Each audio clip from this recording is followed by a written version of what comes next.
தஞ்சாவூர் மாவட்டம் லட்சுமிபுரம் பகுதியில் உள்ள வீட்டில் நள்ளிரவில் கேஸ் சிலிண்டரில் பற்றிய தீயை அணைக்க முயன்றபோது சிலிண்டர் வெடித்து சிதறியது. இதில் 11 பேர் படுகாயமடைந்த நிலையில் தஞ்சை சரக டிஐஜி நேரில் விசாரணை நடத்தி வருகிறார். இது தொடர்பான முழு விவரங்களோடு இணைகிறார் நம்முடைய செய்தியாளர் ராஜ்குமார். வணக்கம். விரிவான விவரங்களை வழங்கலாம். வணக்கம் அர்ஜுனி. அதாவது வீட்டில் ஏற்பட்ட தீயை அணைக்க முயன்ற போது சிலிண்டர் வெடித்து சுமார் 10 பேர் காயமடைந்துள்ளனர். தஞ்சை மாவட்டம் திருவோணம் அருகே சின்னம்மன்குடி லட்சுமிபுரம் பகுதியைச் சேர்ந்த முருகையன் விவசாயியான இவர் மனைவி செல்வி, மகள் அபிநயா ஆகியோர் உள்ளனர். முருகையன் வீட்டின் முன்பகுதியில் இருந்த கீற்று கொட்டகையில் தீப்பிடித்து எரிய அவர்களின் அலறல் சத்தம் கேட்டு அக்கம் பக்கத்தினர் அவர்களை மீட்டு தீயை அணைக்க போராடினர். இருப்பினும் எரிந்த கீற்று கொட்டகையில் சமையலுக்காக வைக்கப்பட்டிருந்த சிலிண்டர் வெடித்து சிதறியது.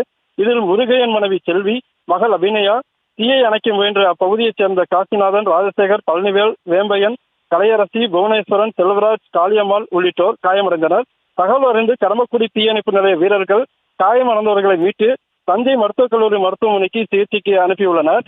பட்டுக்கோட்டையில் தற்போது 4 பேர் அட்மிட் செய்யப்பட்டிருந்த சிகிச்சைக்காக பெற்றிருந்த நிலையில் ஒருவர் டிஸ்சார்ஜ் செய்யப்பட்டுள்ளார். மற்றும் 3 பேர் பட்டுக்கோட்டை ஜிஹெச்சில் சிகிச்சை பெற்று வருகின்றனர். பாக்கி ஒரு 7 பேர் தஞ்சை மருத்துவக் கல்லூரி மருத்துவமனையில் தற்போது தீவிர சிகிச்சை பிரிவில் சிகிச்சை பெற்று வருகின்றனர்.